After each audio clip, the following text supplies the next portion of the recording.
This channel does not promote any violent, harmful, or illegal activities. All content provided by this channel is meant for an educational purpose only.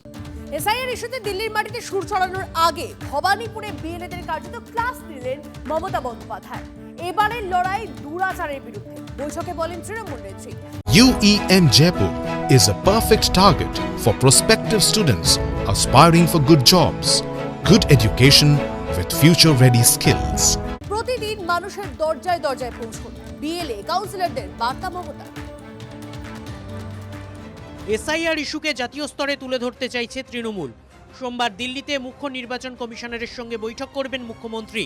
তার আগে শুক্রবার নিজের বিধানসভা ভবানীপুরে booth level agent বা বিএলএদের সঙ্গে বৈঠক করলেন তৃণমূল নেত্রী মমতা বন্দ্যোপাধ্যায়। সূত্রের খবর, বৈঠকে তিনি বলেন, লজিক্যাল ডিসক্রিপেন্সি অল্প বিস্তর ভুলে যাদের নাম বাদ যাচ্ছে, যাদের হিয়ারিংয়ে ডাকা হচ্ছে, তার পূর্ণাঙ্গ তালিকা চাই। মুখ্যমন্ত্রী অভিযোগ করেন ৭৭ নম্বর ওয়ার্ডে ইচ্ছে করে বহু নাম বাদ দিচ্ছে। এরই সঙ্গে ৬৩ এবং ৭২ নম্বর ওয়ার্ডে জোর দেওয়ার কথাও বলেন মুখ্যমন্ত্রী মমতা বন্দ্যোপাধ্যায়। তাঁর মন্তব্য, মনে রাখবেন এবারের লড়াই দুরাচারের বিরুদ্ধে লড়াই। কাদের নাম বাদ পড়ছে অল্প ভুলে সেই তালিকা, পূর্ণাঙ্গ তালিকা চেয়ে পাঠানো নিঃসন্দেহে রাজনৈতিকভাবে তাৎপর্যপূর্ণ। তার কারণ সামনেই দিল্লি অভিযানে যাচ্ছেন মমতা বন্দ্যোপাধ্যায়। বৈঠকে তৃণমূল নেত্রী যে ৩টি ওয়ার্ডের কথা বলেছেন, গত লোকসভা ভোটের ওয়ার্ড ভিত্তিক ফলাফলের ভিত্তিতে ৬৩ নম্বর ওয়ার্ডে বিজেপি ১,৪৬৮ ভোটে এগিয়ে, ৭২ নম্বর ওয়ার্ডে তারা এগিয়ে ১,৮১৫ ভোটে। আবার যে ৭৭ নম্বর ওয়ার্ড থেকে বহু নাম ইচ্ছে করে বাদ দেওয়ার অভিযোগ, গত লোকসভা ভোটে সেই ওয়ার্ডেই তৃণমূল এগিয়েছিল ১২,৩২৫ ভোটে।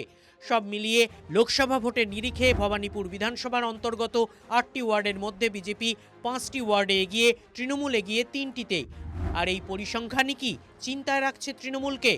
ভবানীপুর কেন্দ্র, যেখানে বহু অবাঙালি ভোটার আছেন যারা বিভিন্ন সময়ে লোকসভা নির্বাচনের পরিপ্রেক্ষিতে বিজেপিকে ভোট দিয়েছেন।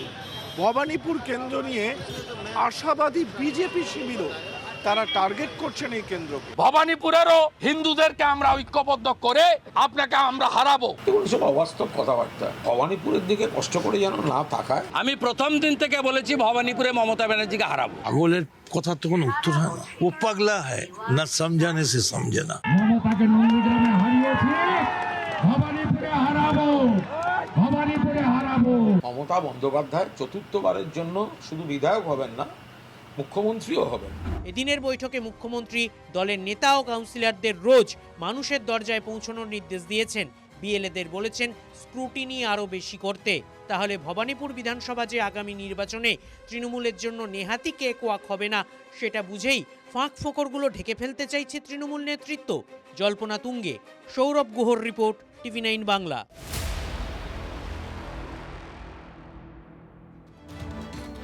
নির্বাচনের আগে এসআইআর ইস্যুকে দিল্লির দরবারে নিয়ে গেল তৃণমূল। রাজধানীতে নিয়ে যাওয়া হচ্ছে অভিযোগকারী স্বজন হারাদের।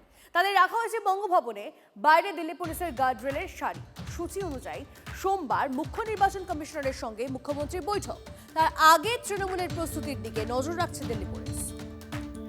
ভোটার লিস্টে আমাদের নাম মৃত হয়েছে, ওই জন্য মৃত লিস্ট এসেছে, আমরা মরে গেছি, সেই জন্য আমরা দিল্লির ওখানে যাচ্ছি। আমাকে মৃত্যু বলে ঘোষণা করেছে, দিল্লিতে মমতা ব্যানার্জি ডেকেছেন, যাচ্ছি। শুনলেন কথা, সোমেশ্বর কর্মকার, শিলা ঘোষরা বহাল তবিয়তে, অথচ অভিযোগ নির্বাচন কমিশনের খাতায় তারা মৃত। আবার এসআইআর এর হয়রানির জেরে মৃত্যু হয়েছে, এই অভিযোগ প্রতিদিনই তুলছে তৃণমূল। সেই সমস্ত পরিবারের সদস্যদের দিল্লি দরবারে হাজির করিয়ে এসআইআর এ হয়রানির অভিযোগে আন্দোলনকে আরও তীব্র করতে চাইল তৃণমূল কংগ্রেস নেতৃত্বে খোদ মমতা বন্দ্যোপাধ্যায়। মানুষের অধিকার আপনারা কাড়বেন, আর আমি চুপ করে বসে থাকবো, তা তো হয় না।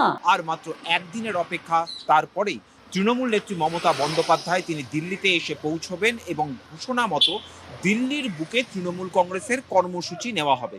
কিন্তু কি সেই কর্মসূচি, তা নিয়ে এই মুহূর্তে তীব্র জল্পনা চলছে রাজনৈতিক মহলে। দিল্লিতে মমতাদির যাওয়াটা কিন্তু এখন খুব একটা বুদ্ধিমানের কাজ না। নিজেই অ্যারেস্ট আতঙ্কে ভুগছে। এখানে অ্যারেস্ট করলে কিছু নাচানাচির সুযোগ পাবে, পথ অবরোধ করার সুযোগ পাবে, গাড়ি আটকাতে পারবে। ওখানে কোথায় ঘেচাং ফু করে তুলে নিয়ে চলে যাবে, কেউ আওয়াজও শুনতে পাবে না। সাবধান। দেখাবে যে আমি নায়িকা দিল্লিতে গিয়ে প্রতিবাদ করলাম। কর না রে ভাই, এত দেরি কেন? দিদি যাবে জ্ঞানেশ কুমারের কাছে, জ্ঞানেশ কুমারকে জ্ঞান দেবে, বেরিয়ে এসে ভারতবর্ষের মানুষকে জ্ঞান দেবে। জ্ঞান কুমারী মমতা ব্যানার্জি স্যার কাছে আমরা দেখবো। এসআইআরে হয়রানির অভিযোগে পথে পথেও আদালতে লড়াই চালাচ্ছে তৃণমূল। মুখ্যমন্ত্রী নিজেও একের পর এক চিঠি লিখেছেন কমিশনকে। ভোটের আগে ইস্যুকে নজিরবিহীন উচ্চতায় পৌঁছে দিতে রবিবার দিল্লি যাচ্ছেন মমতা বন্দ্যোপাধ্যায়। সোমবার মুখ্য নির্বাচন কমিশনার জ্ঞানেশ কুমারের সঙ্গে তার বৈঠক। এসআইআর চলাকালীন মারা গিয়েছেন এমন শতাধিক মানুষের পরিজন ইতিমধ্যেই দিল্লি পৌঁছেছেন। নিশ্ছিদ্র নিরাপত্তায় তাদের রাখা হয়েছে বঙ্গভবনে। এই বঙ্গভবনে এই মুহূর্তে বাংলার বিভিন্ন প্রান্ত থেকে আসা এসআইআর এর কারণে যাদের পরিবারে কোনো না কোনো দুর্ঘটনা ঘটেছে সেই পরিবারের মানুষজন এখানে রয়েছে। এর আগে কেন্দ্রীয় বঞ্চনার ইস্যুতে দিল্লিতে তৃণমূলের আন্দোলনে তুলকালাম বেঁধেছিল। এবার আগেভাগেই সতর্কতামূলক পদক্ষেপ করতে শুরু করেছে দিল্লি পুলিশ। বঙ্গভবনের বাইরে তৈরি রাখা হয়েছে গার্ডরেল। মমতা বন্দ্যোপাধ্যায় জানিয়ে রেখেছেন, অভিষেক বন্দ্যোপাধ্যায় ঘোষণা করে রেখেছেন যে প্রয়োজনে জাতীয় নির্বাচন কমিশনের অফিস তারা ঘেরাও করবেন।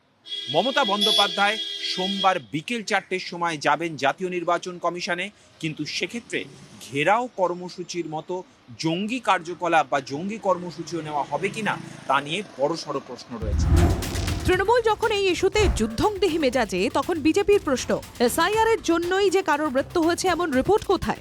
এই প্রসঙ্গে কমিশনের বিশেষ রোল অবজারভারের বক্তব্যকেও তারা সামনে আনছে। সিইও অফিস থেকে জেলা শাসকদের বারবারই বলেছি যে এই কাজ করতে করতে যারা মারা গেছেন তাদের পোস্টমর্টম রিপোর্ট এবং অন্যান্য রিপোর্ট পাঠাতে, যাতে তাদের পরিবারকে সাহায্য করা যায়। শুনানি কেন্দ্রে আসার পথে বা শুনানি কেন্দ্র থেকে ফেরত যাওয়ার পথে মারা গেছেন এরকম কিছু কেস হয়ে থাকতে পারে। আমরা তো কোনো এরকম রিপোর্ট কোনো জেলা শাসকের কাছ থেকেই পাইনি এখনো, কিন্তু যদি পাই তাহলে ডেফিনেটলি আমরা ইলেকশন কমিশনের সাথে টেক আপ করব। ঘটনাচক্রে এসআইআর এ মৃত্যু, কোনো অন্য কোনো কারণে মৃত্যু, তার কোনো নির্দিষ্ট প্রমাণ নেই। এই ধরনের ধর্ণা আসলে রাজনৈতিক ধর্ণা।